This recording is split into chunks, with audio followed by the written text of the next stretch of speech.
At narito na naman ang mainit na balita mula sa mundo ng politika. Isang controversial na balita ang lumabas ngayon matapos ang mga pahayag ni Professor Clarita Carlos tungkol sa Pangulo ng Bansa si President Kuting ng Norte Jr. At ayon sa ilang mga ulat, ang Armed Forces of the Philippines ay nagsisimula ng maghanda upang palayasin ng Pangulo mula sa kanyang posisyon. Ano nga ba ang nangyari at paano ito makakaapekto sa kasalukuyang gobyerno? Isang malaking iskandalo ang kumalat sa buong bansa matapos magbigay ng pahayag si Professor Carlos, isang kilalang eksperto sa politika na ipinahayag niyang ang Pangulo ng Bansa, si President Kuting ng Norte Jr. ay hindi na nararapat magpatuloy sa kanyang pamumuno. Ayon kay Professor Carlos, may mga seryosong isyu ng hindi pagkakasunduan at pamamahala na nagbunsod sa mga pahayag na ito. Hindi rin aniya makatarungan ang mga desisyon na ginawa ng kasalukuyang administrasyon. Ang mga pahayag ni Professor Carlos ay nagdulot ng matinding reaksyon mula sa mga miyembro ng AFP.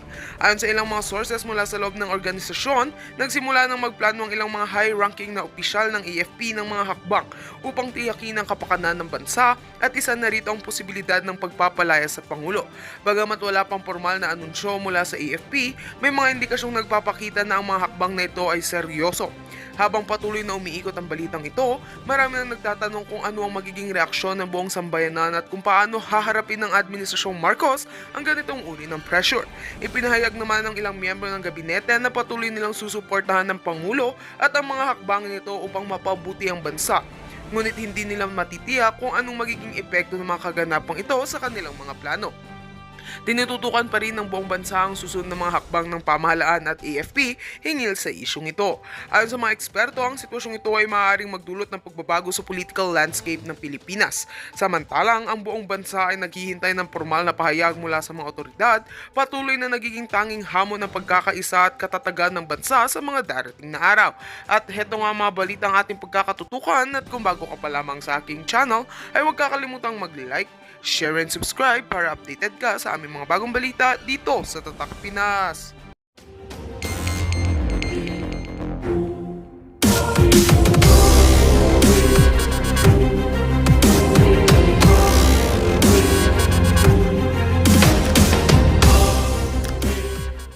Administer vote into the substance and content and form of the complaints na ang may gawa ay mga tauhan at mga aliporis mong alaga at pagbubutuhan nyo at din itatransmit nyo sa Senado or ibabasura mo.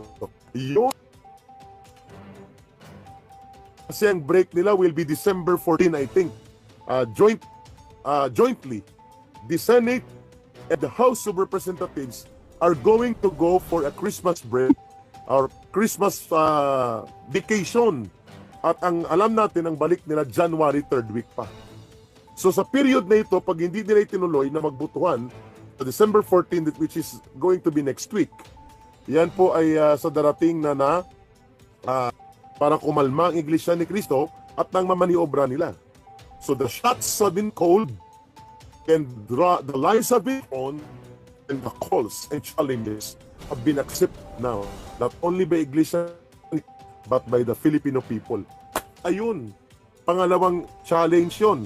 Challenge kay Martin Romualdez and then challenge kay Marcos.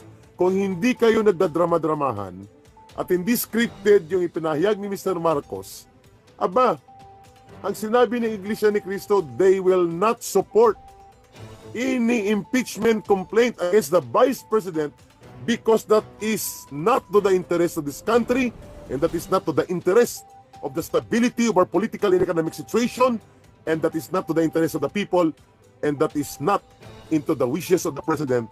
That is why they are standing, ang Iglesia ni Cristo, sa pahayag ng Presidente. So kung totoo at sincero yung pahayag na yon 3 days earlier, di nailalagay ngayon sa bingit ng alanganin si Martin Romualdez kasi pinakawala niya na ang kanyang orchestration design sa kanyang mga alagang ahas at mga asong ulol.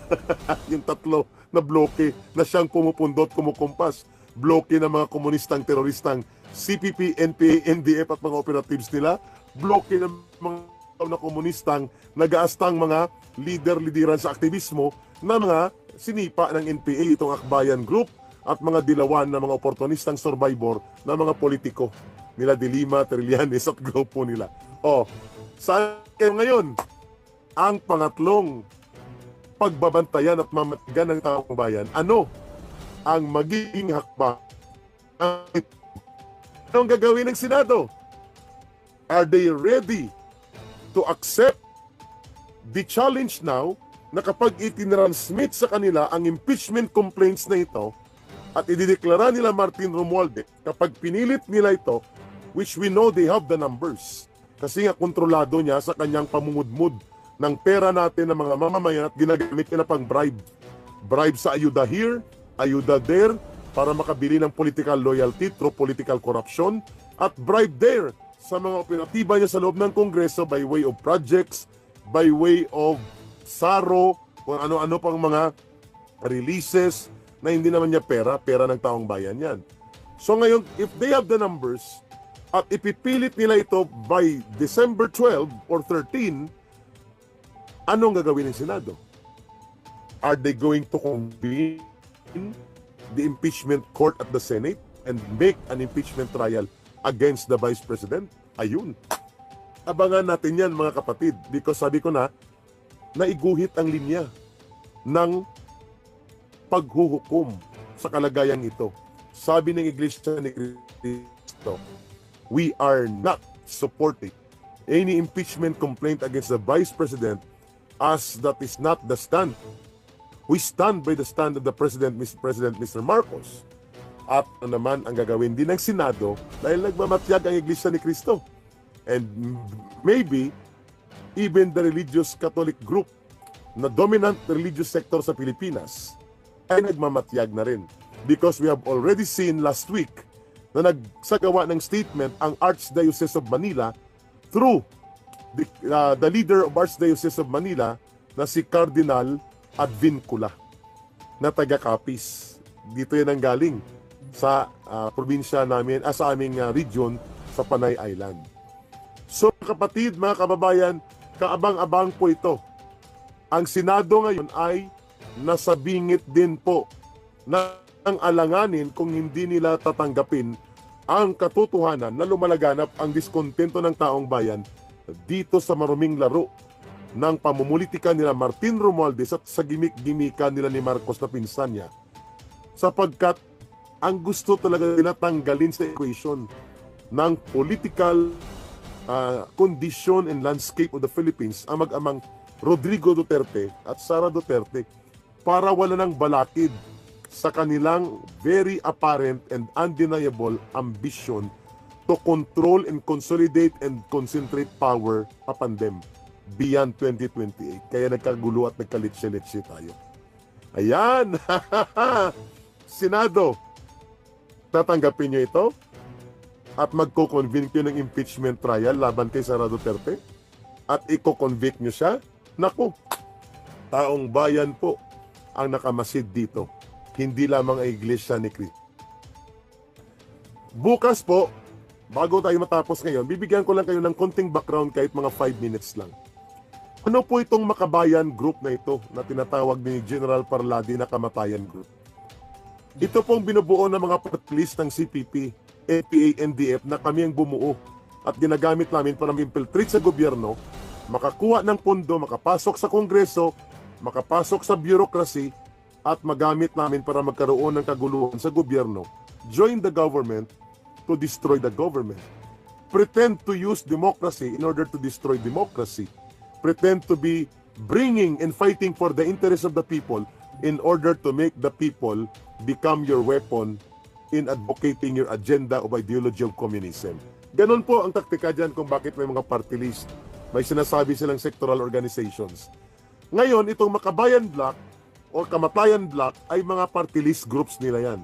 Bayad muna, sila Colmenares yan, sila Zarate, sila Gaiti, sila sa Torocampo. Puro mga komunistang terorista yan na nagkukunwaring mga aktivista sa urban areas. No, they're not. They are communist party leaders and they are part of the CPP, NPA, NDF in their attempt and in their operations to overthrow and destroy our government and democracy.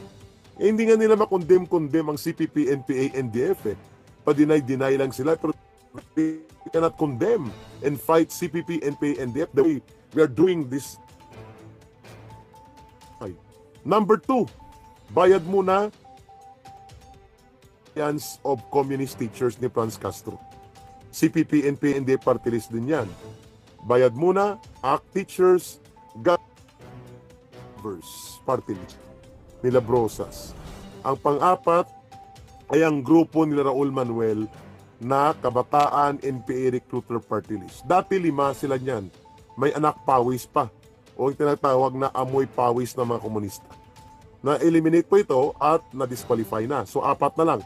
Bayad Muna, Alliance of Communist Teachers, Gabriela NPA Lovers, at ang Kabataan NPA Recruiter Party List. 4 yan ang bumubuo ng Makabayan o Makabayad o Kamatayan Black. Ayun, party list. Ano naman po ang bagong alyansa Makabayan nitong kolokoy na si Teddy Casino? Yan naman po ang ginagamit nila pagbubuo ng kampanya at alyansa para makapag-infiltrate sa simbahan, sa kongreso, sa politiko, sa estudyante, sa eskwelahan. Kunwari, multi-sectoral na marami. Pero actually hindi. Without their alliances na yan, ang kaya nilang immobilize dahil sa mga 5,000 lang naman versus sa milyon-milyong mga Pilipino na tumutuligsap lumalaban sa kanila. So ang bayan o ang bagong alyansa Makabayan, parallel organization niya ng kanilang Makabayad Kamatayan Black Party List. At ang bayan, dyan nakapailalim ang KMU, mga front organization yan sa Labor Union, Anak Bayan, Gabena na hindi party list yung League of Students, yung iba't ibang mga organisasyon nila na ang sa loob mismo, mga Communist Party din ang nagpapatakbo at nagre-recruit din sa underground papuntang NPA. Yan ang bayan ang pumapayong. So tinatawag nila ang kanilang complaints to the cover ang lahat ng media. People's impeachment against kay Sara Duterte. Ang kanilang dahilan, bakit daw people's impeachment? Boses daw. Ang bayan ang bit-bit nila. Ha? Kailan kayo naging boses namin? Kailan kayo nagrepresentasyon ng aming demokratikong adikain sapagkat kayo ang kalaban ng mamamayan? Kayong tagapagtambol ng CPP, NPA, NDF, tagapagtaguyod ng madugo, marahas na revolusyon ninyong walang saysay na ginagatungan ng ideolohiya ng komunismo. Kailan kayo naging representation ng mga Pilipino para tawagin nyo ang sarili nyo na people's impeachment complaint ang dala nyo? Ha, my goodness, how hubris you are. Wow. How arrogant. Ang mga tagapagtaguyod ng pang-aambush sa pulis at sundalo, tagapagtaguyod ng panununog at pagpapasabog ng cell site ng Globe at Smart, at tagapagtaguyod ng pangungutong at ekstorsyon sa mga kontraktor at politiko, pagre-recruit ng kabataan para gawing NPA, at ang pagkawasak ng ating bayan for the last 55 years, itong grupo ng Bayan, Bayan Muna, at iba't ibang grupong binanggit ko, kasama ang mga hilaw na komunista, ang kanilang ay pabagsakin ng gobyerno. They are not filing this impeachment complaint because they want to clean up the government from corruption as they allege doon sa misuse and abuse of confidential fund. That is not the truth. Ang totoong gusto nila magkagulo ang bayan. Kapag nagkagulo at nagkaroon ng mga bangayan sa politika, papasok sila. At kunwari sila nagbitbit ng people's agenda.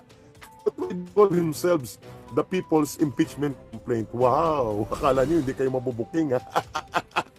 Ito na ngayon ang katawa-tawa. Sapagkat ang lahat ng mga binanggit kong personalidad, Nery Colmenares, Teddy Casino at lahat ng mga yan, Franz Castro, iisa po ang kanilang kulay at karakas. Sila po ay mga aktibong operatiba ng Communist Party of the Philippines. Nanggagaling po sa Central Committee ng Communist Party ang mga galawan nila. At mayroon ng statement ang Communist Party of the Philippines tungkol sa impeachment complaint nila. 1 week ahead pa mangyari ito. Alam na natin yon na ang kanilang galaw, hindi lamang yan dahil sa pera na pinamumudmod at nakukumbat nila mula sa Kongreso at kay Martin Romualdez at sa mga proyektong nanggaling sa pundo ng taong bayan. Ang kumpas nitong mga disusing robot na mga pinaglumaang kinakalawang ang utok ng bulok na idolihang komunismo ay nanggagaling din sa kanilang organisasyon ng CPP, NPA, NDF. Ayun, klaro ha? So, akala nila tatahimik ang taong bayan. Ngayon, ito. nagkaroon ng kamatan at paninindigan ang Iglesia ni Cristo. And we know, pwedeng sumunod dito ang Roman Catholic Church at pwede rin sumunod dito muli ang KOGC or Kingdom of Jesus Christ if they will have the same line of thinking of defending the country, defending the people. Sila Pastor Kibuloy at iba pa nila mga kasamahan, they might ito sa ginawang paninindigan ng Iglesia ni Cristo at pwedeng posibleng din na paninindigan ng Roman Catholic Church. At dahil dyan, ang religious community at ang Jesus is Lord movement, GIL, nila Brother Eddie Villanueva at Senador Joel Villanueva, kapag nagsama-sama po ang pananaw ng mga relihiyosong organisasyon at komunidad ng mga relihiyoso, malaki po ang political and social influence niyan sa iba pang sektor at mga nag-neutral. Klaro tayo. The issue now is now beyond the Duterte. It's no longer about Sara Duterte. It's no longer about Rodrigo Duterte. It is now an issue of protecting the sovereignty of the Constitution and the sovereignty of the people, sapagkat ang ibinoto ng taong bayan, whether they like it or not, or will like, ang nanalo sa popular na halalan ay si Sara Duterte. At hanggat hindi siya nagre-resign at hanggat hindi siya nagkakaroon ng malinaw na batayan sa kanyang kasalanan sa taong bayan, kung ikumpara mo ngayon kay Marcos na malinaw ang mga paglapastangan sa poder at kapangyarihan, Sara Duterte cannot simply be removed by the conspiratorial operations of the demolition job being perpetrated by Martin Romualdez, the Dilawan opportunist politicians, yung hilaw ng mga komunistang nag-aastang magaling ng mga Akbayan Group at ang komunistang teroristang may inutang na dugo at buhay sa mamamayan. Their conspiracy cannot be the way to Duterte, sapagkat yan ay isang malaking kalapastanganan at broad daylight robbery of the sovereign mandate of the people given to the Vice President. Iyan ang dahilan kung bakit nag-react na ang Iglesia. Now, what's your call, Mr. Marcos? Tatahimik pa rin ba dito o papatad ka na dito sa ginagawang mga palusot at mga at pananarantado ni Martin Romualdez sa iyong administrasyon? So tama po all along ang ka-Eric Celis YouTube channel natin. There is one person that should be held accountable sa pag-instigate ng destabilisasyon at paggamit ng mga maruruming laro sa politika, including sleeping with the enemies and colluding with the enemies of the people like the CPP, NPA, NDF, mga hilaw na komunista at na oportunistang politiko. There is only one person na gumawa niyan, Martin Romualdez, at ang kanyang kaharian sa House of Representatives, ginamit niya at ginagamit niya. However, there is one authority na kung gagawin niya ang tama, ay pwedeng ipatigil ito at talagang dapat gawin ang pagpapatigil noon pa. Walang iba kundi ang kanyang pinsan din na si Marcos Jr., who has the power as the president of this country. At tingnan mo, dahil naglilinis-linisan, nagbabait-baitan siya, at hindi naman talaga siya ang nag-exercise ng real powers of the president, anong nangyari sa atin?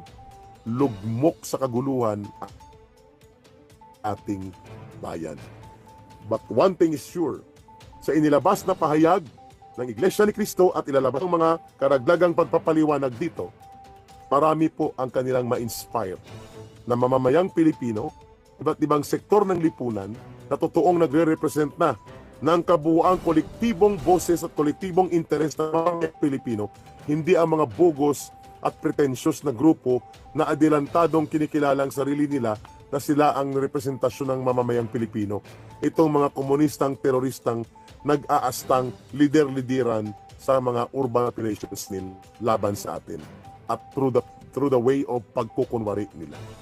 Maraming salamat po, Iglesia ni Cristo, at sana po maging kategorikal bukas ng pahayag na kayo'y magsasagawa ng mga kilos protesta kung ipipilit ang impeachment na bogus at masama ang layunin at ang layunin at maghubog nito kalaban ng gobyerno at kalaban ng mamamayan at papayungan ng poder ni Martin Romualdez dahil kaya niyang brasuhin at insultuhin at kaya niyang salungatin kahit mali at ambisyoso siyang gumagamit ng poder na ito laban sa kanyang pinsan.